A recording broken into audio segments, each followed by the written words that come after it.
Sa nakaraan, si Sid ay nagtungo sa Midgar Royal Spell Sword Academy upang mag-aral. Doon, nakilala niya si Prinsesa Alexia, at sila ni Sid ay nagpanggap bilang magkasintahan. Matapos silang mag-break up, kinabukasan ay kinidnap si Prinsesa Alexia at dinala sa ilalim ng sistema ng kanal upang kuhaan ng dugo ng isang royal para sa eksperimento. Si Sid na pangunahing sospek, ay dinakip ng pinuno ng Dark Knight na si Zenon. Si Sid ay pinahirapan ng mga Dark Knight, ngunit ang ginawa nilang ito ay upang ilagay sa kanya ang lahat ng sisi sa lahat ng krimen na kanilang ginagawa. Kalaunan ay pinalaya nila si Sid, at habang siya ay naglalakad pauwi ay nakasalubong niya si Alpha na miyembro ng kanyang organisasyon na Shadow Garden. Dito ay magsisimula na nilang ipakilala ang kanilang organisasyon. Binigyan niya ng hudyat ang miyembro ng Shadow Garden at sinimula ng kanilang mga hakbang. Si Shadow ay nagtungo sa lugar kung nasaan si Prinsesa Alexia na malapit ng tapusin ni Zenon. Habang siya ay papalapit, likas na alam ni Zenon kung sino ang lalaking ito, ang tao na umaatake sa maraming base ng kulto ng Diablos. Ipinakilala ng lalaki ang kanyang sarili bilang Shadow, the one who lurks in the shadow, to hunt the shadows. Tinawanan ito ni Zenon, at mali ang paghusga niya sa lakas ni Shadow, pagkatapos ng lahat, siya ang makakatalo sa kanya. Si Zenon Griffey, ay malapit nang magkaroon ng pwesto bilang bahagi ng Knights of Rounds, ngunit wag na wag mamaliitin ng taong walang pakialam kung magkaroon ka ng Wrath of the Cult. Dahil sa lalong madaling panahon ay malalaman ni Zenon na kinagat niya ang hindi niya kayang nguyain. Sa ibabaw ng lupa, ang kaguluhan ay nasa lahat ng dako. Ang mga mamamayan ay nalilito sa maraming pagsabog na nangyayari sa kabisera ng sabay-sabay. Pinapanatili ng Dark Knight Squad ang kanilang makakaya upang mapigil ang kaguluhan.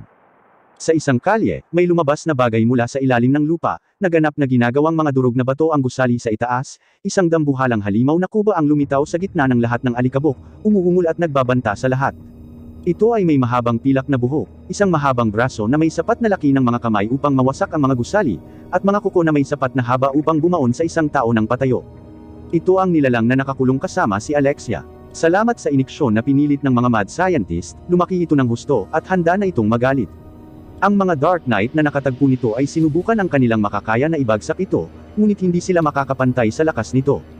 Sa oras na iyon ay nagpakita si Princess Iris Midgar, at gumawa ng isang makabuluhang pag-atake sa nilalang.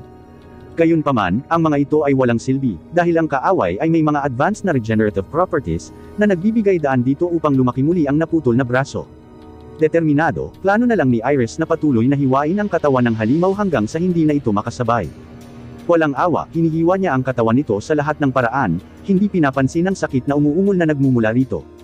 Nang siya ay umatras upang ulitin ang kanyang mga pag-atake, natigilan siya nang makita ang isang matangkad at blonde na elf na nakatayo sa pagitan.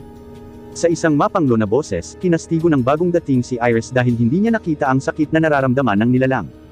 Halatang nalilito, tinanong siya ni Iris kung sino siya, sinabi sa kanya ni Alpha ang kanyang pangalan. Nang walang karagdagang paligoy-ligoy, siya ay tumalon sa himpapawid sa hangin upang maiwasan ang malakas na sampal na nagmumula sa halimaw, pagkatapos ay bumaba siya papunta sa halimaw, ang kanyang asul na espada ay nakatutok dito.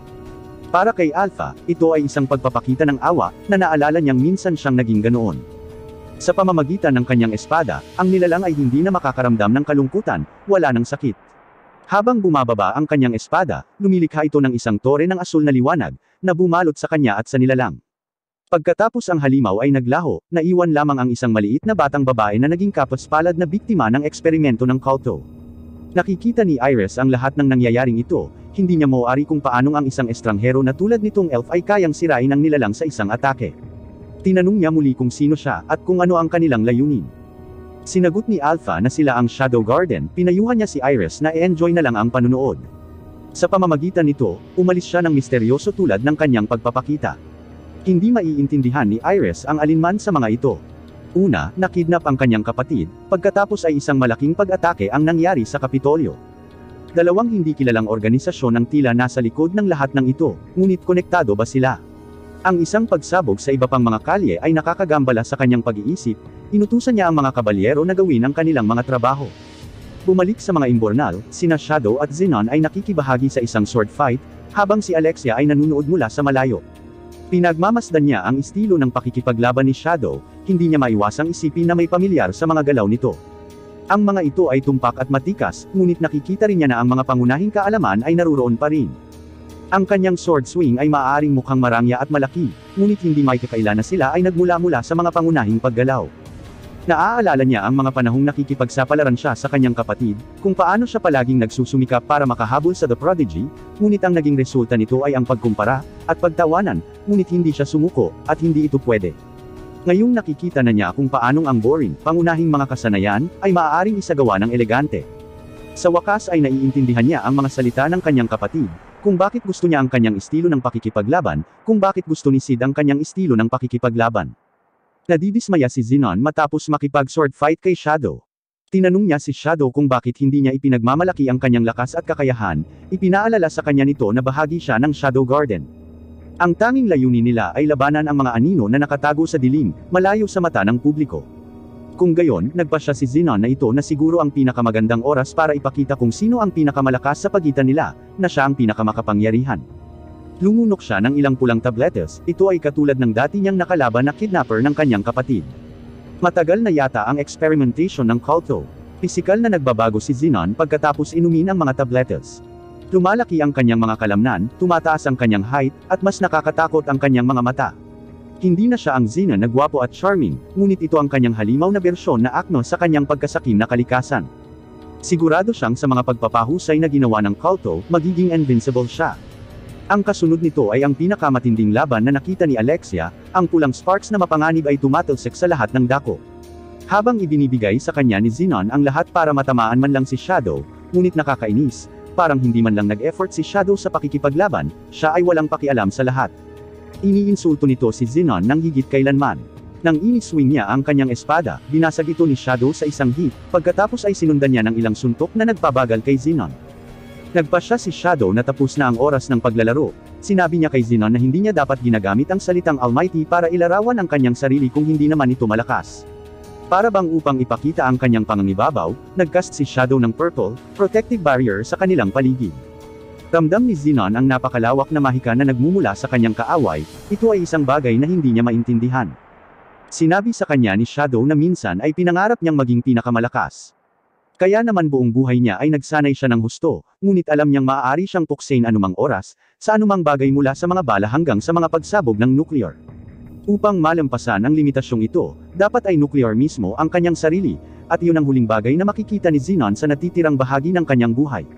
Inilabas ni Shadow ang kanyang mahika, napakalaki, at sumasabog. Ito ay isang bagay na hindi katulad ng nakita ng sinuman sa Midgard. Ang pagsabog ay ginagawang araw ang gabi. Ang mga miyembro ng Shadow Garden ay may paggalang, at lahat habang pinapanood nila ang mahiwagang pagsabog na nilikha ng kanilang master. Nakikita rin ito ni Iris, at mas nag-alala ito sa kaligtasan ng kapatid. Matapos itong lumipas, ang pagsabog ay nag-iiwan ng isang napakalaking butas sa gitna ng kabisera, ang lahat ay naging tahimik. Wala na si Zenon, ngunit hindi na rin nakikita si Shadow. Mag-isang nakatayo doon si Alexia sa mga wasak na imbornal, tila sinusubukan niyang eproseso ang nangyari, at kung ano ang kanyang nasaksihan. Napansin niya ang isang espada sa kanyang mga paa, dinampot niya ito, at inindayog ito nang makita niyang ginagawa iyon ni Shadow. Mula noon, tinatanggap niya ang kanyang sarili sa kanyang ordinaryong titulo, nangako siya na pagbutihin ang kanyang mga diskarte sa espada. Sa wakas ay nakita ni Iris ang kanyang kapatid, at nagpapasalamat siya na siya ay buhay at maayos. Sa mga resulta ng mga kaganapan, maraming mga bagay ang nangyayari ng sabay-sabay. Una, nakipagkasundo si Alexia kay Sid. Tinanong niya kung maaari ba siyang maging kasintahan muli, ngunit tinanggihan siya ng walang malasakit na si Sid. Ito ay nakakuha sa kanya ng isang mahaba, madugong slash mula kay Alexia, na maaalala bilang isa sa 7 misteryo ng Midgar Royal Spellsword Academy. Nang malaman ang pagkakasangkot ni Zenon Griffey sa mga kamakailang kaganapan, nabahira ng tiwala ni Iris sa Dark Knights. Sa pagsisikap na imbestigahan kung ano ang humantong sa napakalaking pagsabog kagabi, binuo niya ang Crimson Order. Ito ay isang independenteng unit na nagsisilbi sa ilalim ng kanyang utos. Kinukuha niya ang pinakamahusay na knights upang maging bahagi nito. Nagtayo sila ng tolda malapit sa napakalaking bunganga na iniwan ng pagsabog, at dito ay nakakita sila ng isang mahiwagang artifact na walang nakakaalam kung paano paganahin. Tila isang bulaklak na may 4 na talulot na kumukulot na parang kuko. Sa gitna nito ay isang pulang gem of unknown origin. Hinala ni Iris, maaaring may kinalaman ito sa alinman sa Culto ng Diablos o sa Shadow Garden. Dati, ang dalawang grupong ito ay medyo hindi kilala. Ngunit sa mga kamakailang kaganapan, hindi niya maaaring hayaan ang mga organisasyong ito na mag-amok, kung hindi ay babagsak ang kanyang kaharian. Nasa isip niya ang isang tao na gusto niyang magsaliksik gamit ang artifact. Kaya, siya ang makakakuha ng trabaho na ito. Samantala, sa punong tanggapan ng Shadow Garden, sina Alpha, Gamma, Delta, at Epsilon ay nagtipon para sa tagumpay ng mga aksyon ng kanilang master habang inihahatid ni Beta ang pagkakasunod-sunod ng mga pangyayari. Sa ngayon, nagawa nilang malaman ang higit patungkol sa kulto ng Diabolos. Mula sa kung saan sila nagsimula, tiyak na malayo na ang kanilang narating. Iniulat din ni Beta na nakahanap si Zeta ng isa pang base ng kulto. Habang si Itia ay kasalukuyang gumagawa ng mga bagong armas para sa kanilang paggamit. Ang maasim lang sa ulat ay ang paglitaw ng isang grupo na gumagamit ng pangalan ng Shadow Garden para sa kanilang layunin sa pagpatay. Nangako si Alpha na alamin ang salarin sa likod nito. Lumipas ang ilang araw parang bumalik sa normal ang lahat, maliban sa napakalaking butas na iyon sa gitna ng lungsod. Sina Sid, Skel, at Po ay nagpasya na pumunta sa Mitsugoshi. Isang mabilis na tumataas na establishmento na nagbibenta ng lahat ng uri ng mga bagay. Gustong subukan ni Skel ang tinatawag na tsokolate na paborito ng mga parokyano nito. Kaya, after school pumunta silang tatlo sa lugar. Isa itong napakalaking gusali, na may kahangahangang pila ng mga customer na naghihintay sa labas ng mga pintuan nito. Agad na naalala ni Sid ang mga shopping mall mula sa kanyang nakaraang buhay. Pagpasok nila, lalo siyang humanga, ang mga nakadisplay, ang layout ng gusali, at maging ang mga staff ay parang imitasyon ng isang mall na pamilyar sa kanya. Lumapit sa kanila ang isa sa mga babaeng staff na may hawak na karatula tungkol sa oras ng paghihintay. Inaanyayahan niya si Sid para sa isang survey ng karanasan ng customer. Pagkatapos, dinala niya siya sa isang hindi kilalang hagdanan na patungo sa tuktok ng gusali. Nang makarating sila sa tuktok, nagulat si Sid nang makitang may isa pang infrastruktura doon. Ito ay katulad ng isang katedral, o higit pa sa isang royal court. Mayroon itong pulang carpet na humahantong sa isang engranding trono sa isang plataporma. Doon, nakita niyang naghihintay si Gamma, kasama ang ilang katulong. Nakaupo siya sa trono, at pakiramdam niya ay naging eminence in shadow na talaga siya. Nalaman niyang itinayo ni Gamma ang establishmentong ito upang pondohan ang mga operasyon ng Shadow Garden. Ginamit niya ang kaalamang ibinahagi ni Sid sa kanya mga taon na ang nakakaraan, at bumuo ng isang imperyo ng negosyo mula rito. Sa oras na iyon, mayroon silang 1 bilyon na gagastusin sa mga agarang gawain. Namangha si Sid na malaman ang tungkol dito, ngunit hindi niya akalain na para sa kanya ang lahat ng kayamanan na ito. Kinurot niya ang isang gintong barya o dalawa para sa kanyang mga personal na gastusin, ngunit iniiwan niya ang natitira para sa kanyang mga tagasunod. Pagkatapos ay ipinaalam sa kanya ni Gamma na ang isang notorious killer ay kumawala, gamit ang kanilang pangalan bilang cover. Sa una, iniisip niya na si Alexia ang gumagawa ng pagpatay. Baka galit pa rin siya sa pagtanggi nito. Ngunit nalaman niya na talagang tinutugis niya ang mga mamamatay tao na ito. Tatlo silang naka-corner sa kanya sa isang madilim na eskinita. Inilabas niya ang kanyang alter ego, si Shadow, at iniligtas siya mula sa kanila.